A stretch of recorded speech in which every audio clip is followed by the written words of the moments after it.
बउआ पिंकी। हाँ मॉम जी। यही है भगवान, आजकल के बच्चा पूरा दिन ई सब बस फोने टा में लागल रहे छे। गई पिंकिया सुन, एथुन परिहारपुर वाली भौजी तू चिन्हते है भी जना, उनका कह दिए कि हम छत पर छिए। यही जठी वाली कत्ता रही के खिलबेरो भ गेले। ए बउआ पिंकी एता त कनी। हाँ आंटी बोलिए। मैं आंटी बुआ लागिया चिन्हू नहीं, हम काकी भेनु ना के।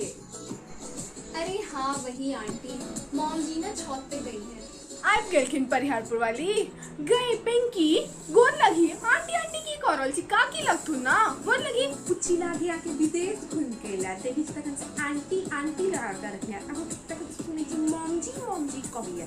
ई मॉम जी कब तो पहिला बेर सुनलिया। कि ये कहू भौजी, गेल छले 2 महीना ला बंगलौर, कहिया से ले तहिया से मॉम जी की कहाँ सब बाजत रखलिया। आप से त छै, बड़ देखै छियै बड़ सुंदर हिंदी बाजे छै। अब आइ काल्हि के बच्चा छै ना, किया अपन भाषा बचते।